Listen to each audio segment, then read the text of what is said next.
రాష్ట్రంలో మెడికల్ కళాశాల ప్రైవేటీకరణకు వ్యతిరేకంగా వైఎస్ఆర్సీపీ ఆధ్వర్యంలో కోటి సంతకాల సేకరణకు మాజీ మంత్రి వైఎస్ఆర్సీపీ ఉత్తరాంధ్ర జిల్లాల రీజనల్ కోఆర్డినేటర్ కురసాల కన్నబాబు శ్రీకారం చుట్టారు. రమణీపేట వైద్యనగర్ క్యాంపు కార్యాలయంలో కోటి సంతకాల కార్యక్రమాన్ని ఆయన మొదటి సంతకం చేసి కార్యక్రమాన్ని ప్రారంభించారు.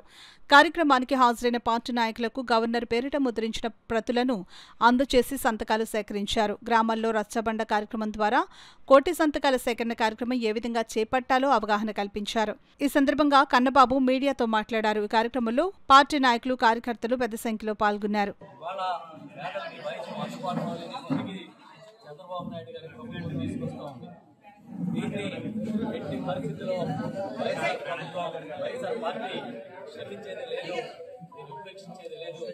దీనిపై అన్ని విధాల పోరాటం చేస్తామని ఇప్పటికీ మా నాయకుడు జగన్మోహన్ రెడ్డి గారు ప్రకటించిన సందర్భంగా ఈ కార్యక్రమాన్ని విస్తృతంగా రాష్ట్ర వ్యాప్తంగా నిర్వహిస్తున్నాం.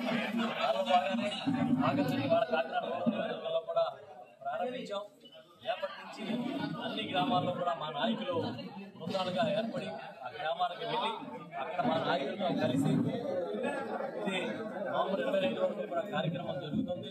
అప్పటివరకు కూడా పూర్తి స్థాయిలో దీంట్లో నిమగ్నం అవుతామని చెప్తున్నాం. మేము అడుగుతున్నాం, చంద్రబాబు నీ చరిత్రలో ఎప్పుడైనా ఒక ప్రభుత్వ మెడికల్ కాలేజీ నిర్మాణం చేసావా? చేయి. నీకు అసలు ప్రభుత్వ కాలేజీకి ప్రైవేట్గా అప్పగించే హక్కు ఎక్కడుందని అడుగుతున్నాం.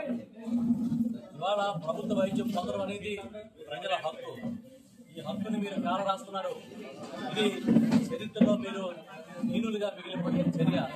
ఇప్పటికైనా దీన్ని వెనక్కి తీసుకోండి గట్టిగా చెప్తున్నాం.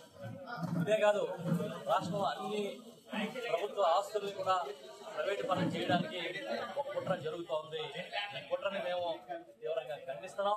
వైఎస్ఆర్ పార్టీ ప్రతిపక్ష పార్టీగా ఎప్పటికప్పుడు దానిని కూడా బయటకు తీసుకొస్తాం, నిజాన్ని బయటికి చెప్తాం అని తెలియజేస్తూ ఈ కార్యక్రమంలో నాతో పాటు పాల్గొన్న మా నాయకులందరికీ కూడా నేను కృతజ్ఞతలు తెలియజేస్తూ ఉత్సాహంగా అన్ని పార్టీలు, అన్ని గ్రామాల్లోని అన్ని ప్రాంతాల నాయకులు